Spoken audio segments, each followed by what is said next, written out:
Haere mai I tēnei koutou, I tēnei ahi ahi. Welcome and good evening, everybody. My name is Margaret. My role is convener of the Housing Action Group from South Alive. You're very welcome to be here on this very makariri night. Yes. Cold. Yes. Thank you for attending the 6th of what is turning into be a regular feature of our calendar. That's of exploring alternative housing ideas. We've got a few more to come.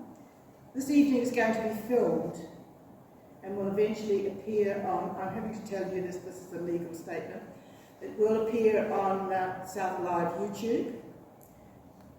Normally in the pod where we usually meet, only the presenters are filmed, so the audience isn't filmed, but the nature of this venue is such that you may turn up on the film. If you absolutely do not want to be in it, you have to tell us.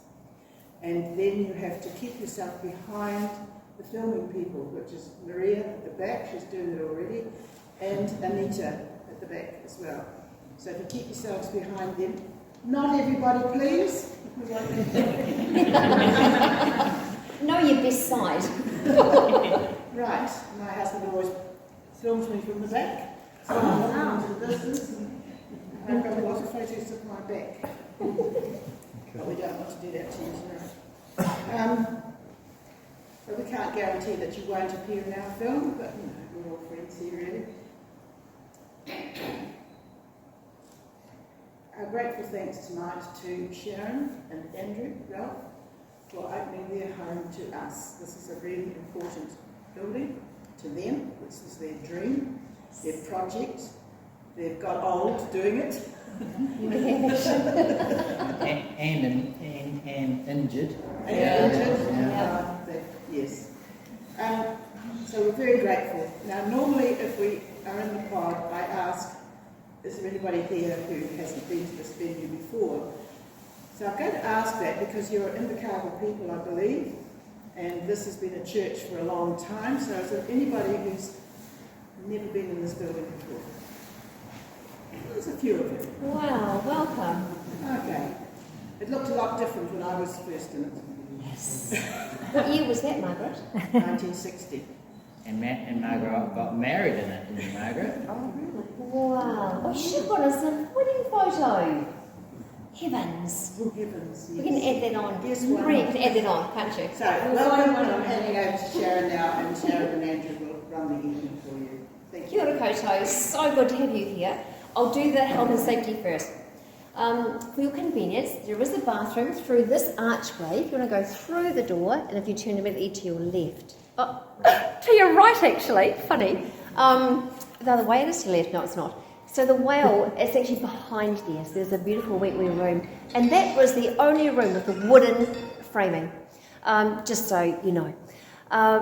So fire exit, we have a fire evacuation scheme and we have hard hats and we have clipboards and vests and things. So this is the door here you'd actually go out of, but it's too cold tonight, let's not do a fire. And you're going to go past Andrew's Jewish trailer, don't hit the trailer of course, and go over by the workshop. So this is actually his man cave, so out there. But this is the idea of when to stay here. Just being more safe and warm and cosy. And I'm sorry, it's not very cold. It is very cold here tonight.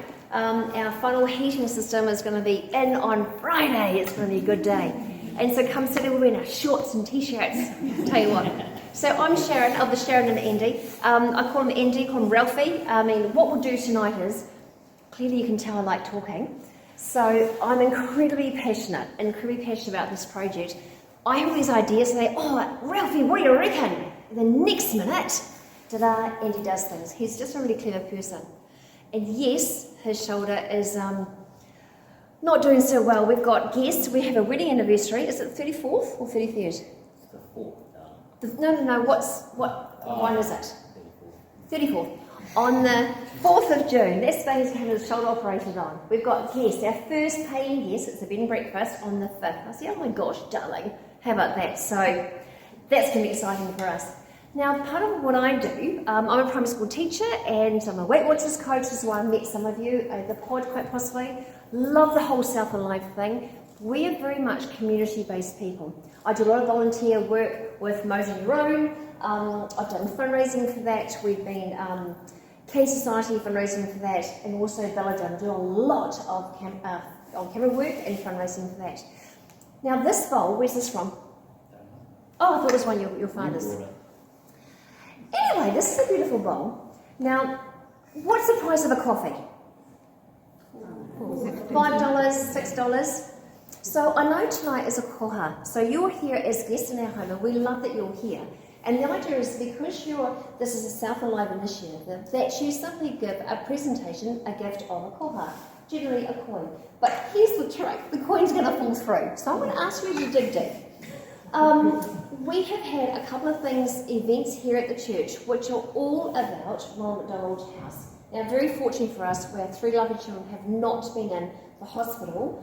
I've learned of a wee baby friend, and her grandson did pass away. The family were in hospital, and that was so lovely.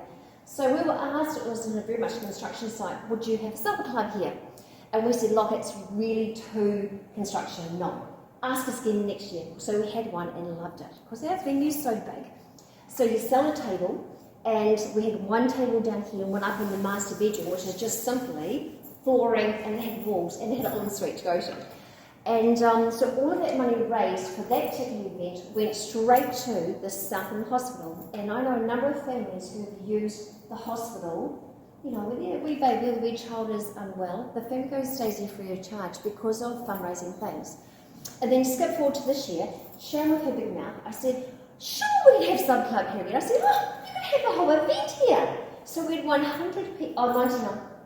COVID. We had 99 people in here with a big auction beforehand, whipped them out comes the table, another table up there, and they raised, what was it, $60,000 or $1,000, and it all went towards the Southland, Kew Hospital, which I think is awesome. My heart is for people. My heart is for, it's all about families, it's really about. So this is a very large donation, a koha tray, and I'd like you to dig really deep. This money does not go to Andrew and I. We never take any money for ourselves. We're not interested, but we are very passionate about giving it. I love gift giving. When you give, it's such a good feeling. So tonight, I would like you to, do we do that with church thing and pass it around? That's a Catholic thing, isn't it? So listen, I'm going to leave it somewhere. I really would like you to dig deep. And this money's going to go to South Alive. You do it whatever you like. So, cost of a coffee, at the very least. Cost of a coffee in here. This is a really great venue. Not many people come in here free of charge. They just don't. So you are privileged. This is going to cost you a coffee, if not 2. On to tonight. Angie and I have absolutely loved. Oh, sorry, Maria. I am walking around. Shouldn't be. Here I am. Wide camera, thin side. We've had these photos here for the longest time. And the last couple of days we've been going through them, and it's like, oh my gosh, remember this? It's like, far out, look how young we were. So we all talk basically, and just tell you stories. Hey, isn't life about stories? It is, and it's the best stories, and we've got, can I say, shitloads, because we absolutely do. And then we're going to go bring into 2 groups. We'll go through a tour into the actual place, because it's really hard to explain about this and this and that. So we'll get the talking done first, and at any time you can raise your hand and ask for a question. And if I can't answer, I'll just say, hey, Ralphie. And she'll let me talk sometime. Absolutely. So tonight is really about, look at the photos, they'll just roll through. We're not going to speak directly to them, but you can watch them. And I know that will be a bit hard to kind of work out where some of these photos are coming from. But like Sharon says, once we've done a little bit of a blab about what we've done and how we've done and how long it's taken us, then we'll split into 2 groups. So if you want to go with, there'll be half go with Sharon, half go with me. If you want the stories, go with Sharon. If you want the details, come with me. And we'll be finished way before, and we'll be having our supper before Sharon's finished, right? Okay, so those are your 2 options. Right, so where did it start? This is our church, built in 1914. It was built to house 500 people, or 500 congregational people. It hit World War I, it hit the Depression, it hit World War II, it hit society not being so involved in church. It was then gifted to the Pacific Island Church to use, and they added on the ugly ass hall that everyone knew about. Incredibly poorly built, and you would see now if you've gone past in the day that it got demolished in August. So after a while, the Samoan Pacific Island Church, the Samoan and Tongan community dwindled, and then the Presbyterian Diocese in Dunedin decided to take it back. In 2001, they did have they got a demolition order, or not an order, they got a consent. To pull it down. They started to pull it down, and they started, I don't think there's any photos there, but they started up in this corner up here where these 3 lights are. They tried to take the ceiling down, and I think they got scared because how high it was, and they stopped. Thank goodness for Sharon and I. So 9 years later we bought it. It was up for tender for 1 week only. It was bizarre. When we get the newspaper, on a Wednesday and you got the paper, which is just random, and he happened to find this. It's like, wow, he came in on the Friday. I came in and thought, oh my gosh, fell in love. Now, I don't dream like he does. He is a thinker, and which means he's always thinking of things and scheming and dreaming and so on. That night, I could not sleep. I had to win this, because up for tender.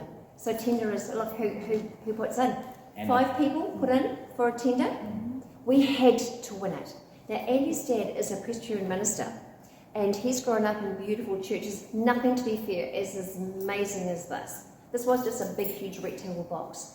And so we had this, I want to say the word again, bullshit letter. This beautiful letter. It's like, oh my gosh, we grew up in this church, and his dad's a minister, and we're the people who we can do this. And by golly, have we what? So that letter went in, and it only had like 9-10 days till the tender closed. And then because it's not a residential home, because it was a derelict building, cross, we've already got 2 crosses with the banks. Banks don't accept any crosses, so we had to get quite creative how to buy it. So happened family members had some money, so we borrowed. We dialed up mum and dad. Yeah, hey mum and dad. He had his dad, which is amazing. They happened to have 50k. It's like, can we just borrow that for a few days? So we borrowed that, had our own savings, sold a house which we had purchased, and that was our deposit. And it's like, wow, we knew we had to win it. You know how you just know? Well, we knew. And so our story began 10 and a half years ago. We brought it. So we bought it in the November, and Christchurch fell over in the March. So what was the big thing about Christchurch? Every red brick building's going to fall over. So we had to have that, we contended with that. So as I'm talking, look, if you've got questions or anything, just blurt them out, because that'll help me keep talking. Anyway, we had to contend with engineers not being able to come and have a look at it, because they were checking out every government building in New Zealand. We had to contend with council. I'll be careful what I say, because there's lots of council people here today, but they did a great job for us, actually, to be quite honest, and it gave us time to actually understand the building and understand what we want. And unfortunately for us, we watched too many grand design programs, and we fell in love. As everyone's nodding. And now, 10 and a half years later, we actually realise, and we watched Grand Designs and just watched the latest episodes, and they all go through the same process, you know, struggling with time delays, struggling with money, struggling with, you know, injuries, getting people on site. Tradies. The problem is that's in England, where this sort of thing is a lot more common than in New Zealand. This is quite unique, and even more unique in Invercargill. You won't find anything like this in Invercargill. So, 10 and a half years. I think the question is, I think of, like, why do we buy it? Well, did you see outside how beautiful it is? It is absolutely stunning. So out at Makarewa, there is a little tiny church. She said, oh my gosh, Andrew, that would be so cool to buy, but it's in the wrong place. Can we up and lift it? And no, you can't, because it's a brick thing. You can't do it. when this came in, it's like we came in, and of course it's like at the old Presbyterian churches on an angle, like a picture theatre. There's 2 metres height that we've raised in the kitchen area, and it's like, oh my gosh, it's so beautiful. And then of course we looked up. Now what I loved watching you come in, and your jaws dropped as you looked. Now to us that is absolutely magic. We fell in love with that, fell in love with the outside. So then came some rules. The rules were, so you were quite adamant. So the rules that we got off Grand Designs was where we used to hate when people would take a building and put a floor straight through the windows. You seen that? Yes. Or if they had this beautiful home and you saw all the white PVC piping hanging out that's a the no-no. back arse of a building. And so we only had a couple of main rules. One, we weren't going to clean it. Because the outside. No one's touching it because it's taken 105 years to look this good and we're not going to ruin it. 2, no PVC pipes were ever allowed to be seen on the outside. What was the other one? 3, we weren't never crossing through windows and stuff like that. And not changing the outside. Like I couldn't put a window, what I wanted, up in the attic. Not allowed to, because I'm changing the aesthetics to the outside. Just and people would always come past and say, oh, are you doing anything? Or people still now come past and say, oh, it's good to see you've started. And so we've been going for 10 years and we've gone on to the outside because we're finished in here now. But no one knew that. And so it's quite a shock to them. So those were our 4 main rules. And so people said, well, how did you work out what to do? Well, actually the building dictated a lot because there's the middle. We weren't going to cross anything, and this building is symmetrical. What happens on one side happened on the other. So we brought the outside skin, the bricks, the original tin ceiling, which was probably 95% still intact, and the roof on the top. That's what we brought. And you might see some photos of, on there with the piles. So I'll step back a bit. When the church came in, the Samoan church came in here, they then built the hall, right? This got cold and unlooked after, and basically it got cold. In '95 we had a big snowstorm and it froze for a long time. You can remember Countdown Car Park being a treacherous zone there for days or weeks actually. And so what happened is that they moved the flooring from here, all the removed flooring from here, and they put it into the hall. And they cut them with chainsaws, like 2 metres by 4 metres long, big enough for 4 Samoan boys so they could lift it up, and they took it out through there. So this was a redundant building, and as far as we can work out, it was probably redundant for about 10 to 15 years. And they basically used to open up that side door behind you and throw their rubbish in here. Yes, they did. So if you have a look there are some older photos. There's a photo album on the table. We used to have ferns growing up the walls. We had a big fern behind over here, which took forever to kill. And basically it was just piles. It was a shithole. And when our friends came in, and we were so excited that we brought this amazing place, we'd bring them through that door, which, remember, that was 2 metres deeper where the kitchen is. Step down, down, down.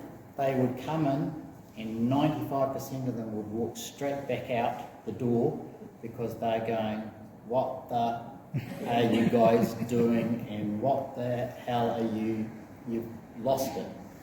But we saw what you can see here today. They couldn't, and it's been interesting over time. Some of those friends have lasted 10.5 years, and they love coming in here now. And people love coming in here, and that everyone falls in love with this building. It's got a great vibe, and but it's also interesting now. We don't think this is very big. It was interesting. We always are interested when people walk in the door because their heads always go up and they think it's big, but we've lost that perspective over time. So for the first 3 years, all we did, we're waiting for the consents to come through, we just got demolition just rubble and rubbish. There were Sunday school rooms all at the back, which is now our garage, and adjoining there was a tea room and different offices and things. So it was and toilets, very, very busy. So what we found in here, the treasures were a mummified cat, a mummified bird, and the most beautiful wood, which is the jar wood. These were Ness. This is a seriously heavy piece of wood. This is the gift to us, which is incredible. Andrew's made a gorgeous chopping block, and this is what our dinner table is going to make. Once he's for a surgery course, and that's going to be under the lighting there. So for 3 years we just out at the farm. We've got a dead cow hole, which is just what is a dairy farm, and we'd take a load out, there's probably a photo here somewhere, and it would just be the dead cow hole and just burn it, and that's what we did for 3 years. We couldn't do stuff until it was all legal and consented. And in the meantime, we spoke to a lot of friends who own big homes. We did a lot of research. For example, this balustrade around here is only consent is regulation, what's the word? Consent is only a metre high. So when we're researching up in Meridian in Dunedin, 1 metre didn't feel very safe. And that's actually 4.5 metres high, then you're standing. But 1.2 felt good. So we're always thinking, I mean, Andy's not good with heights, he is now, he has to be, but I'm fine with that. So it's like, but guests may not be. So we did a lot of research, magazines, TV programs, and we created that folder. And interestingly, the kitchen that I loved years ago is what I've got. The old suite I loved years ago is what I've got. And the ideas that we have, this wooden seat, and you saw, oh, I like that picture. Next minute, there he goes, he's made it. So we dreamed. Someone asked us, did you see exactly like this? The answer is not really no. We did know we're going to have a mezzanine floor. Being a bed and breakfast, you live in our home, homestay if you like. So we call that the Ralph wing, with a library at one end, which guests can use, and a gym at the end. I use it, but you can use it if you want to. And you walk past our rooms, going up to the attic, and there's a bedroom downstairs. As research, we stayed in bed and breakfasts. That's not us. And we learned very much what people not to do in bed and breakfasts. Like, we stay in a lovely place and think, well, could we just have a coffee, please? And you use your kettle, but the kettle doesn't work. It's like, oh, this is not going to work. So when you're in a beautiful home, we've got a scullery, because it's clearly big enough, for the guests. And they've got their own things which they can use. So you can feel quite comfortable as a paying guest here. Make your own tea, coffee. There's some nibbles in there, some appliances you can use. You can eat in a place he's going to make over here, coffee table, and so sit and eat over here. You can be upstairs in your own room. So there's lots, we kept thinking all the time, because there's just Andy and I, 2 wee 3 kilo doggies. Like, what do you do? Our kids are all grown up now. So that was the very beginning. And then we just started one thing at a time. Where did we start actually? What did we do first? Oh, it was the piles here, wasn't it? So yeah, and a lot of people ask us, like, how did you start? Like, we're not multi-million-dollar people, you know, we just got in and got started. And so our first thing was we brought in 200 cubic metres of gravel. We drove 1-ton trucks through the door, and I had my tractor out there, and we loaded 2 trucks all day to fill up this space to get it level. We put the columns up here, which are about 1.5 tons each, and we had a 50 metre crane out the side, and we dropped them through the roof, which was the only way to get them to stand. The things you learn and the things that you have to learn to be able to get through if you haven't got the money to do it. One of my first experiences of that was that when the roofers didn't like being on the steep roof, which is 45 degrees, and I had a crane out there that we're paying for, and costing us money. We had to take the sheet of iron off the roof, then cut the sarking and drop these columns down. Well, they didn't want to cut the sarking, so I had to get up on the roof. Well, I wasn't very good at heighting those things. He was white as a ghost. So you would cut the sarking, and then you would look down the 15 or 16 metres right down to the bottom here. And then they would say, oh, well, you're up there, you might as well you might see a photo of me guiding the columns, which are like 50 metres above your head, down and through the hole. So the things you learn, okay? So it was just a step at a time, and you learn a new skill, and you learn a new skill, really. there's a lot of times Andrew will go on like 101 for dummies on YouTube, and he'll just learn how to do it, and then next minute he can do it. And we've done a lot of this ourselves because we are workers, and we're very much, all the farmhouses that we've lived in, with Andrew being a farm manager, that's been an old country home which we've loved, and we say to bosses, hey, would you like us to decorate? Would you like us to paint? And they said, sure. So they buy the paint and we do it. So we're very much that kind of person, full of love. And so we've got a little bit of DIY skills, not as much as this though, but the learning. So Andy is dairy farmer, that's his employment. He should have got his builder's trade, apprenticeship, because he's done the hours. You're also sparky and plumber as well. He's engineer as well, and pretty good husband.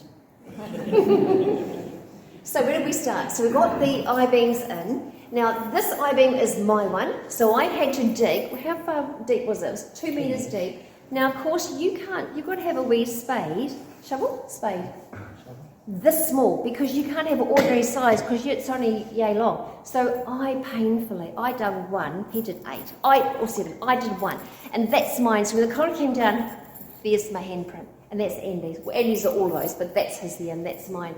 It's a really proud moment. Things like that. So they were in, and then we knew we were going to have the mezzanine on half to obviously get up to the stairs.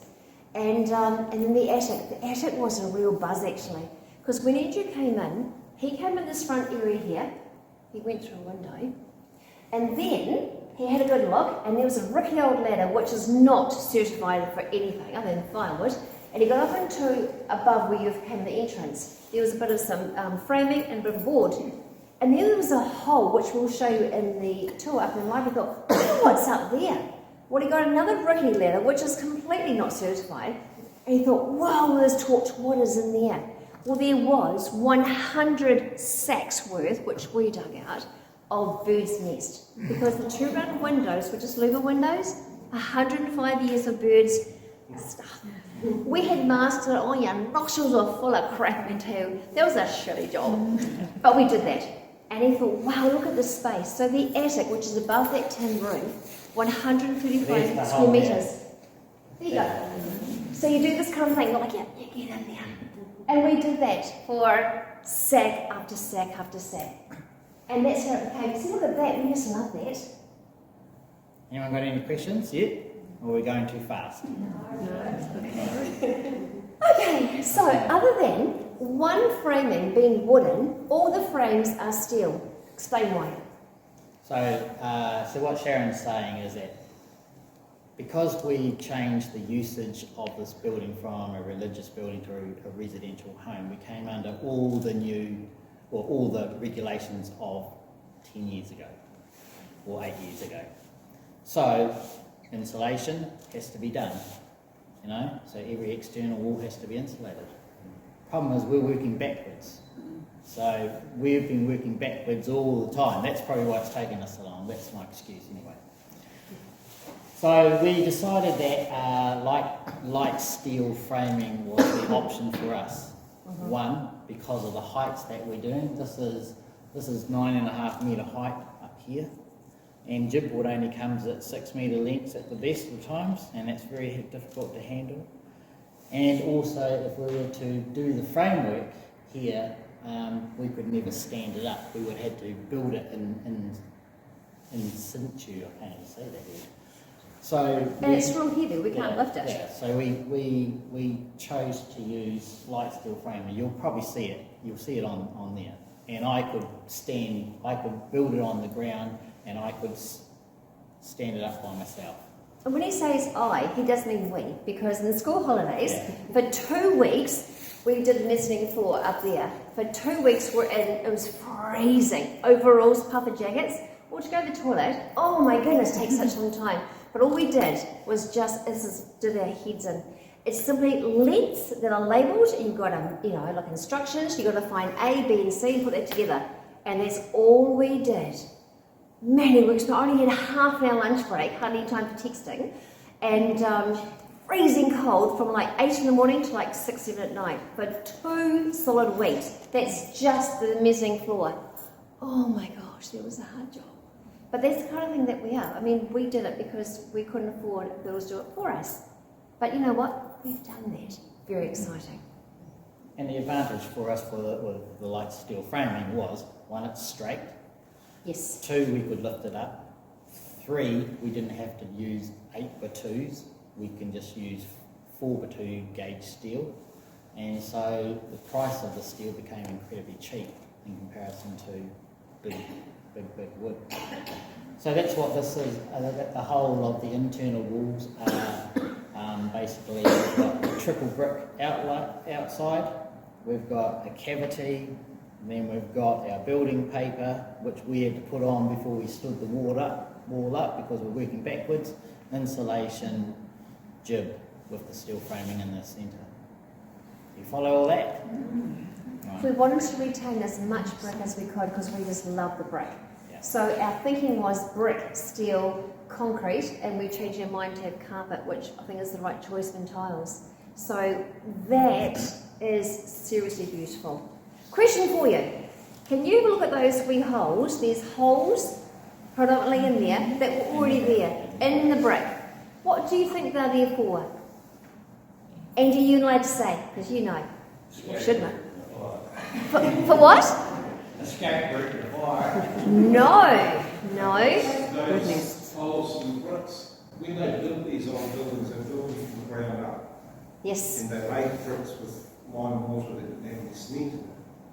So as they built up, the size of the conventional 4-inch brick is the same size as the 4x3 when it's flat. Yes. So they got cast into the brick wall as a putlock, what they call a putlock, which is horizontal member, and this was all done in timber. So as they built it and formed the scaffold, they carried on laying the bricks. That went right to the very top, so the whole thing was completely timber scaffold. And then when they got to the top, they would cap it, then they would weather point the bricks, and then they would pull those out and then put a rock or skull in where the putlock was, and then point it up, and then dismantle the scaffold and weather point the bricks as they went down. That's what I was going to say. That's how they used to do it. So those holes were actually where they used to put the scaffold. There's Andy, after been on the roof all day. Yeah. So that's the story, and that's how they constructed these old buildings. The first church had 80 tradesmen building when they built that. So there's big crews. Yeah. Imagine carrying a whole of bricks from here to the top up to the scaffold. Imagine. So when Andy says 80 bricklayers, strange people, he talks about 80 bricklayers. So the bricklayer would have had 4 or 5 guys just bringing him bricks all day. And then when they finished that, they came here and did this, and this was built in under a year. But the reality is there's very little information about this church in history. My dad is a bricklayer from the North Island, or we're both North Islanders, and when he was 72, he's done our ensuite, he's done the tiles here as well, and we have extended the roof in the scullery, and we call that the arch bay, because it had leaking. And so we've raised the floor wedge, also raised up the ceiling, and so Ant and I have been those tradies where we had a wire brush, and we had always demolition bricks, another 2 school weeks, school holidays, and all we did every day was simply rub the old concrete off, and we gave it to my dad, who simply, on his scaffolding, he reached down, the bricks that we laid, and then he laid that. So you will see through there, we will point it out, that proudly is what my dad has done. Now, I mean, I'm real proud of my dad. He's now 74, and we've just sent him home again because he's done some more work for us. All the en-suites have got my dad's work in it. And I've got a wee tile down just past the heater. His name's Dennis Strongall, 2020. So I feel like a real honour to my dad. Now, speaking of tiles, Andy is a forward-thinking person. So years ago, he bought beautiful white tiles that are in the kitchen, and the toilet ensuite and the ensuite upstairs.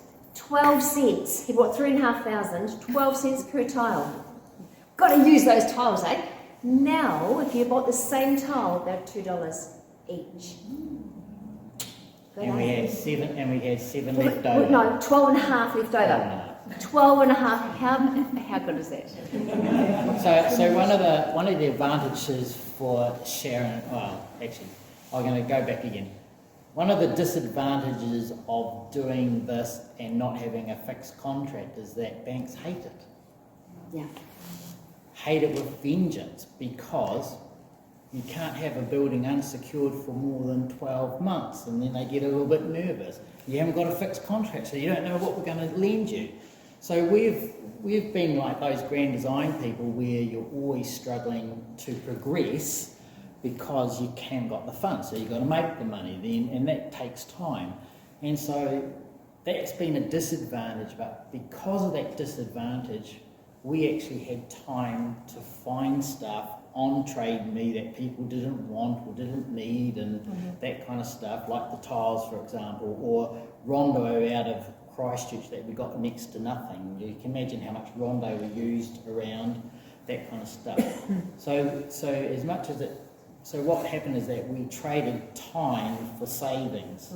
Whereas if you're building a new home, the builder wants this, and he wanted it yesterday, and you've actually got to pay the price that's going of the day. You don't get to save money when you're building a house. So we have saved, and we had the ability, because we had that time, to learn new skills. So I do a woodworking class on a Wednesday night at the Polytech, and so we made that kitchen there. That's a $120,000 kitchen that we did, and we made it. 54 drawers we put together. Yep. The first time, or the first couple of times, put the up wrong way. I thought, shit, had to in reverse, put it on again, but we learned really quickly, eh? So part of having a long time is Yeah. that we've been able to save money, and we've been able to learn new skills to be able to save money, and that's how we've been able to create this building. I was thinking of. I've gone back Okay, a so second. here's a picture right behind us here. So Concrete, yes. underfloor heating. Yes, thank you. There's 2.5 Ks just where you're sitting down here of thing, and we did it all. And we couldn't walk the 2 days afterwards because we've been bending over for 2 days. And so we currently, like we said, hopefully our boiler system is up and running by the end of the week. So, there's been challenges. Finance has been a hard one because you're always battling that, because you want to keep going, but you can't. But other things like, just the things that you have to find, or the things that you have to do. And so currently we just had an instance last week where Environment Southland shut down our ideas of what we wanted to do to heat the place. So in the end we had to say, actually, we've got to go back to square one. Even though we had a boiler out there, we had to say we can't use it. We have to redo it again. And so it's about... Do you want a boiler? It's 10k worth, but we'll take 8, 9, 7. And so part of doing this sort of stuff is being flexible and changeable and going with it a little bit as well. Yeah. I mean, these lights that you see up here, we started buying these lights. These lights up here, these hexagon ones, were originally in the hall, and we saved them because they were too beautiful just to throw away. And we were originally going to have big industrial enamel lights because we had industrial beams and the glass and the concrete. In the end, we decided not to do polished concrete because it doesn't matter, in Southland, it just doesn't seem right to have polished concrete or tiles everywhere, because everyone wants to feel a little bit cosy in the middle of winter when it's snowing outside. And it's fraught with danger and that kind of stuff. Anyway, in the end we decided not to go with the big enamel lampshades, and we got on this theme of these white shades. Well, we started buying these shades, I don't know, 7, 8 years ago. We used to buy them for $20. Today, now they're about $250 to $300, and you just can't find them anywhere in New Zealand now. So we were a bit ahead of the time. I didn't say we were a trendsetter, but we got them early enough that we could get them. So you'll see lots of Art Deco lights and later ones and earlier ones, but basically the theme was the white light shades against the beautiful white ceiling, which we love. and the white walls. And then Sharon came up with this amazing idea one day that she wanted a big light fixture up here. I'll interrupt here now. Okay. So here's She'll the thing. tell this story. The idea was that the big, steel ones, and I'm a visual person, I need to see it done, and so we didn't like the idea, and I said to Andrew, oh my gosh, should we try those? And I thought, whoa, I love it. And I love, for me, the white texture up against the white ceiling, which to me is the best thing. So we had a lighting person called not Kevin McLeod from Crowley Science, Kevin Hawley from Christchurch. He taught us about lighting. Now I knew there was a few things that we could do to ruin this place, and one was to change the outside because there was a no-no. The second thing was if we put the wrong type of lighting in, the wrong purpose of lighting, we've ruined this amazing place. So we did a bit of 101, we flew him down, looked at the purpose. So what's the purpose in each space? Obviously this is the eating space or the relaxing space, you need lighting for and being restful. So up this here was supposed to be one massive big steel thing, which our engineers with Covey Engineering could make it easy for us. We designed it, they could make it. Well, we had a big, huge mock-up, big cardboard, painted black, because that's what it was going to be. Oh, it's awful, because you look from lighting, where you are here, on the stairs, on the balustrade up there, and also from over there, the top stairs. I thought, oh, I hated it. Plus, that beautiful window was in the way. So, right, plan B. So, Andy, up the ladder again. Sizzler factory, we had two of them. And we made it shorter. Hated it. Okay, let's paint it white. Hated it. Oh, okay, let's change the idea. There are two big areas that had lights, big lights, so we put some lights for lighting direct. Hated it. Then I said, hey Ralphie, I've seen in Melbourne remember that cafe we went to, this really beautiful construction light that was black with just a big huge light bulb. He said, no, darling. I said, yes, darling. He said, no. I said, yes. Next minute, look, it's amazing. So here's what we did. That is aluminium, isn't it? It's really lightweight. Now what we love is that ceiling rose. Now I thought that purpose was for a big chandelier. It's actually not. What's the purpose of that? Do you know? Ventilation. It's ventilation of this. So that's not what a chandelier is meant to be. I thought, okay then. So then we thought, righto, what should we do with this? Now that square I thought was really important, significant, and it's original. Let's use that. The strong I-beams, let's use that. So we designed this incredible, and we had to get sticks, and we had to know how to change it, and in the end, beautiful. Let's do it. So off to a designer, and he made it. And you notice how she says we and let's? Well, I tell you what, it's absolutely perfect. So when there's a fire, this is a smart home, that centre lighting, which is off right now, will go on, and plus the lighting to guide guests down and out to safety.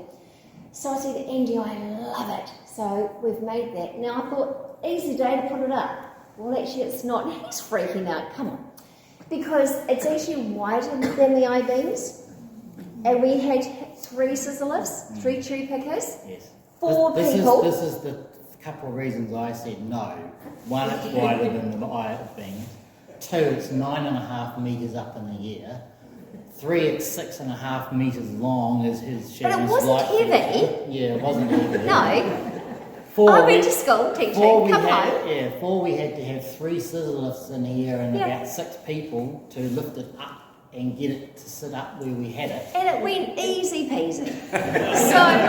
so he upped me one, and I came home and there's shades. I thought, who the hell put the shades on there? But in fact, I like them. So being as arty as we are, some are mirror image, because that's what this whole church is, mirror image, and then there's the occasional random one. And I tell you what, so it's like, oh my gosh, do you think it's beautiful? Now what's really interesting, when we have a lot of friends that it's like, oh my gosh, you got a light thing. It's not that obvious, because it's just not, but then it is. I love it. Probably isn't, it's probably more obviously at night time. In the daytime, people don't even notice it. It's quite interesting. But we didn't want to detract away from the Preston. Do you think it's done right? Yes. Absolutely, I love it. So one of the other things that we found out with this building was that the building was stunning by itself.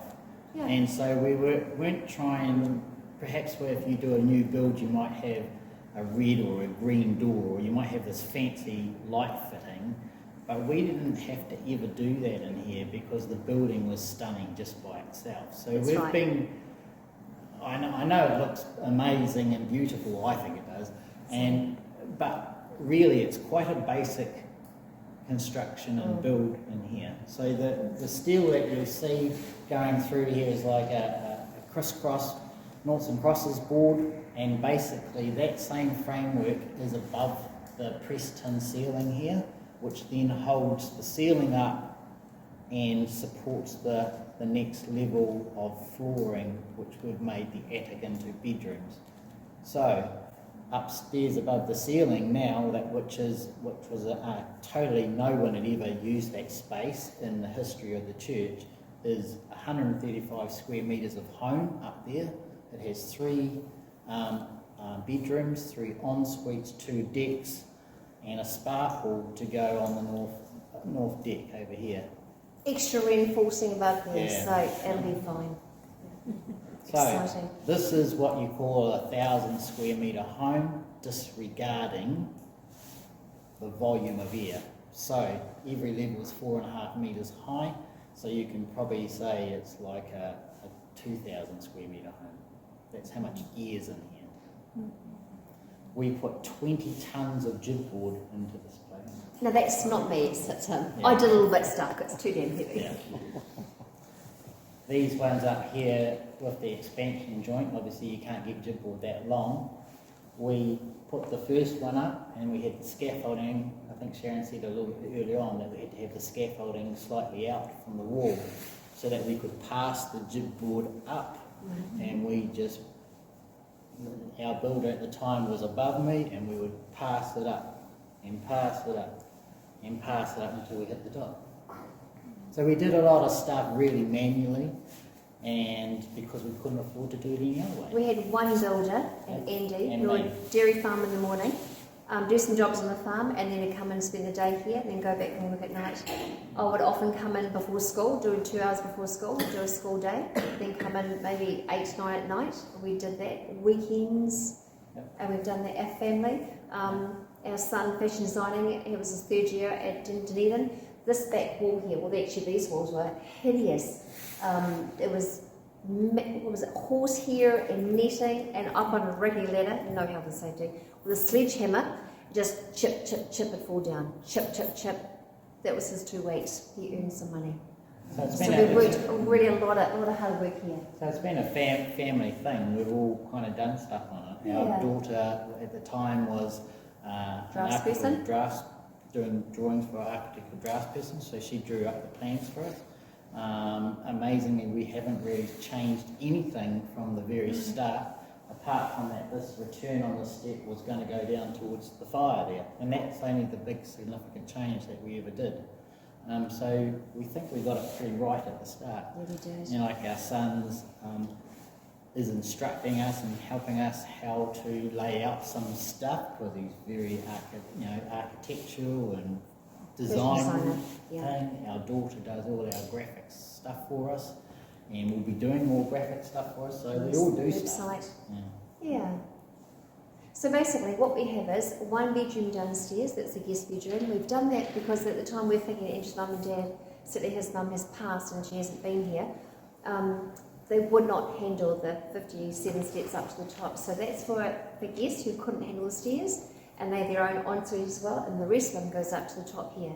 So as I said before, we've got a library, we've got a gym, your scullery, the guest scullery with the bathroom, which we all can use. This is our kitchen. Crazy, 5.1 metre bench, but it has to be. Because again, we mocked it up, and maybe a table said, no, it's too big, too small, make it bigger, and it just looks right. And we are both visual people, so we're going to mock up everything.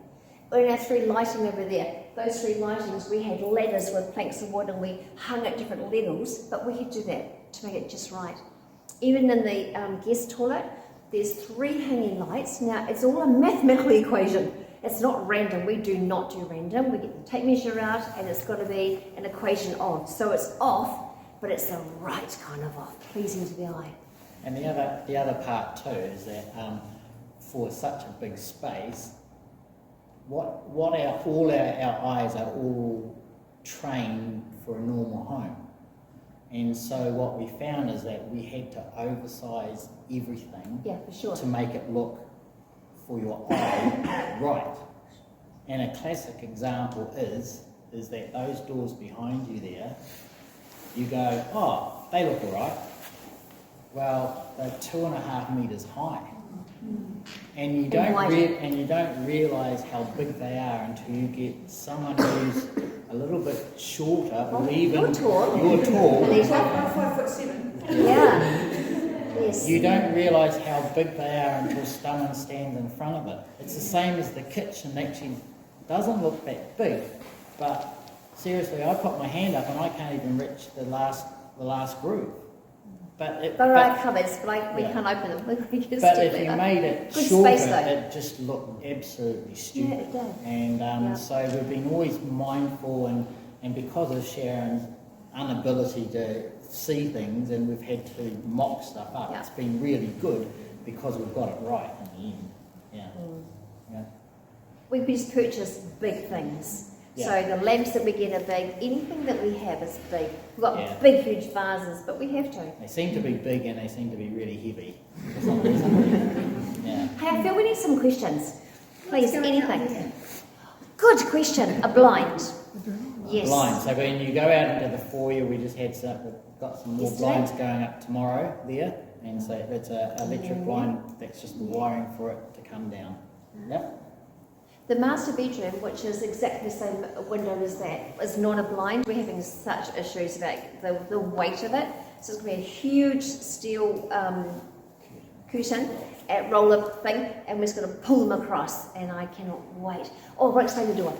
So the doors to the master bedroom, oh my gosh, going to be incredible. There's 2 pictures either side on the outside of the door. No, they're not going to be open as they are. It's not going to be glass, which someone said, what?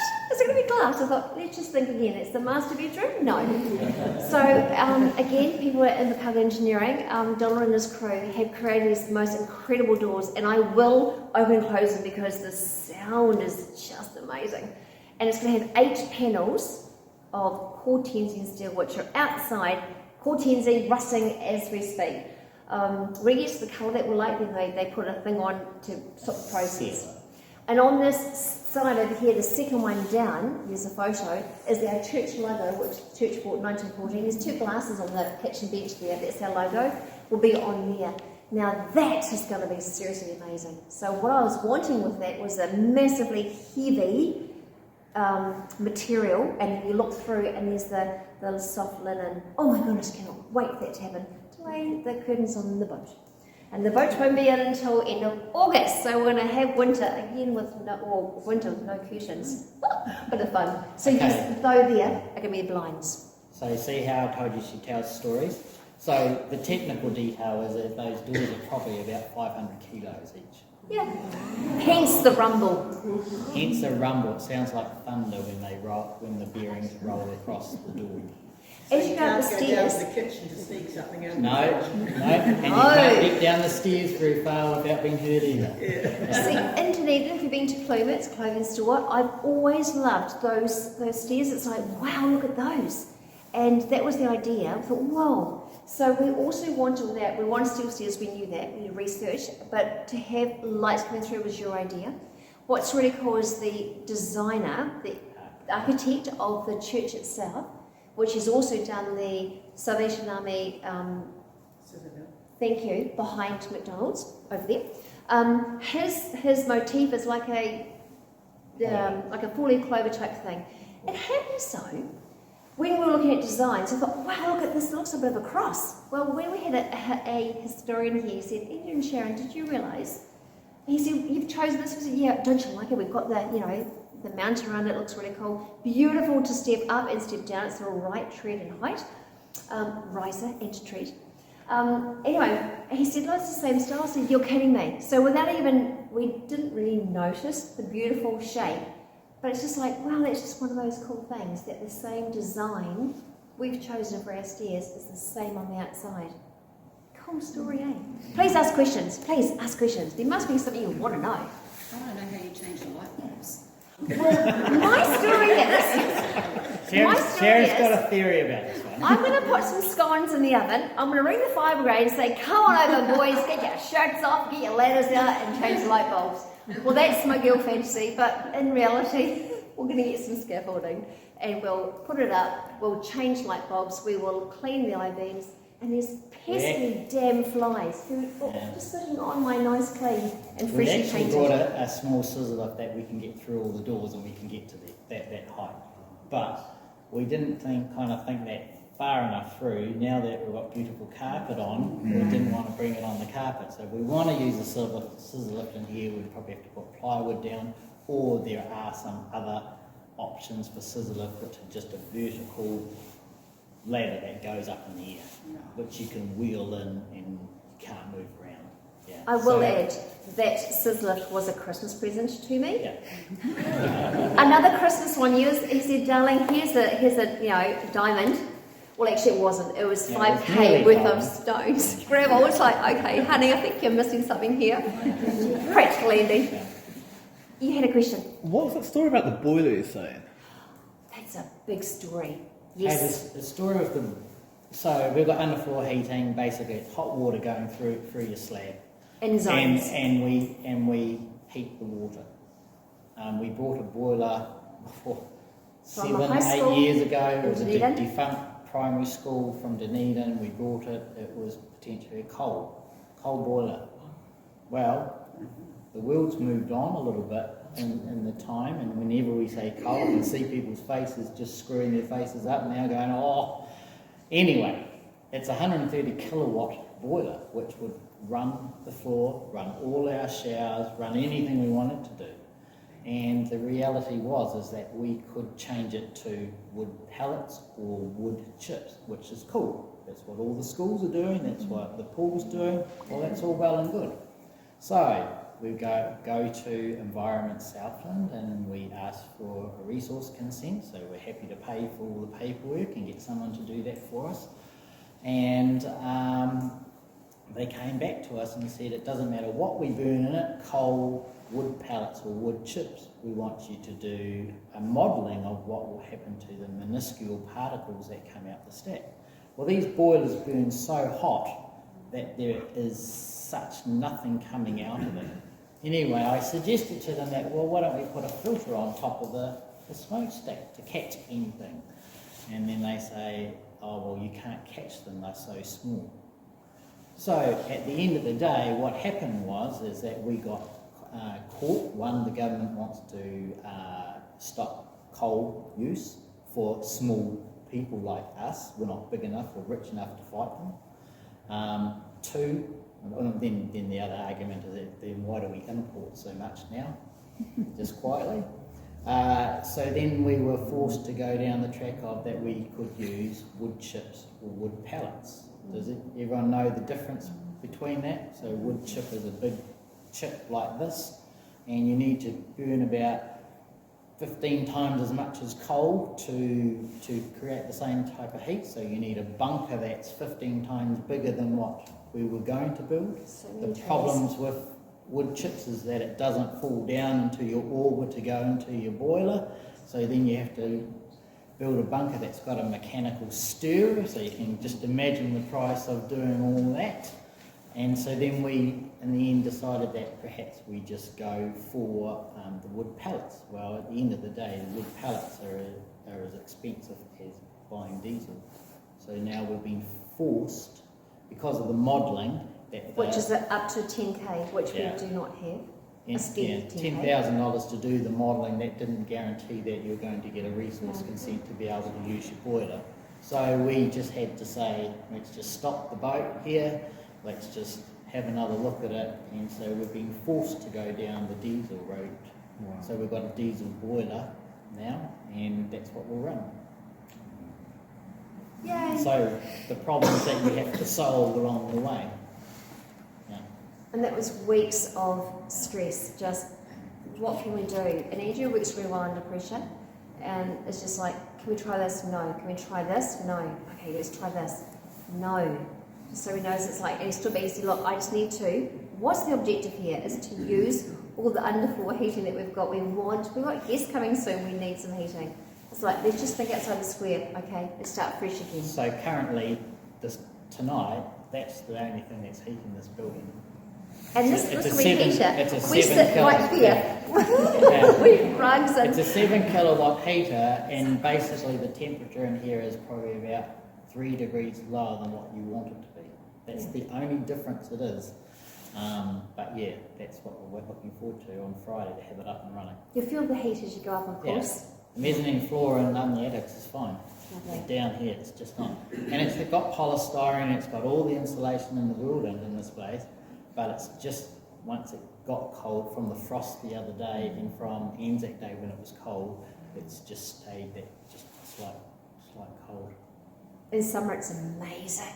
So amazing. I'll tell you about the sound. Oh, there's the steel frame. Look at that. We did that, darling. The sound is incredible. When the TV is on, you know what sound does, eh? It bounces waves all around. Well, in your normal home, you've got your lounge, yay big. This is our lounge. And so it's really interesting how the TV sound or a song fills everything right up to the top. It blows us away. Acoustically, this is incredible. For the Ron McDonald Family Rooms house here, we had a piper, bagpipes on the top, mezzanine floor. The sound was just chilling. It was amazing. So we're getting used to this sound. It's interesting. You don't have to turn the TV up loud, but it fills everything. And if we hear, I'm in the kitchen, I say, hey honey, he actually can hear that I'm talking. He's not being deaf by choice. You can't really understand. It's interesting. It really is. We take our sobbing with us because there's a lot of stairs to come back down. It's like, you know, you can't yell, and so it's always like, hey, what do you want to get upstairs? And then we take it all up at once, and there's always a phone, you know, with us. Could you please grab? I forgot to grab whatever. We're going to get so fit, I can tell you. Any other questions? I can throw you some statistics, all right? Go for it. 200 cubic metres of gravel to level it out. What's that in relation to though? What does that look like? Well, that's a lot. Is it like a basketball? Andy, can you help? Is that like a basketball field or a rugby field or? It all depends on how thick it is. 200 cubic metres of gravel, only that thick as a football field, but when it's 2 metres deep, Sure. it's this big. Yeah. Yeah. Yeah. 80 tonnes of steel. 20 tonnes of Well, what's a jib. tractor? What's the weight of a tractor? It's only 2 tonnes. Okay, put that into relation. 20 tonnes of jib board in here. What was the cost of the jib? Wasn't it? 3.5 k's of underfloor piping. So we didn't only just do this here and down here, we did every floor because we just wanted to make sure, because no one could tell us if we were going to have enough heat in here. And we didn't want to do what we've been doing for the last weeks that we've lived in here, and you sit there with a bloody rug on there. Yeah, we don't want to do that anymore. We've done that in farmhouses all our career. We want to sit there. We want to sit there in a t-shirt is really what I want to do. You know, in the middle of winter. You know, I was just trying to think how many litres of paint that we've used in this Oh place. my gosh. We haven't spray painted, which always uses way more. It's all been rolled on, and I'm just trying to think how many it would be. When COVID, the day before COVID hit, we went out and bought 240 litres of paint because we thought, yay, we can come in here and we can paint. We live out of town, and in the end we made the choice that it wasn't fair that we would drive in and out each day. Even though we'd stayed in our own bubble, we put other people at risk if we had an accident. It's called non-essential travel, so we... Yeah. Never had an accident yet, but so we made that choice. But just for that time alone, we bought 240 litres of paint.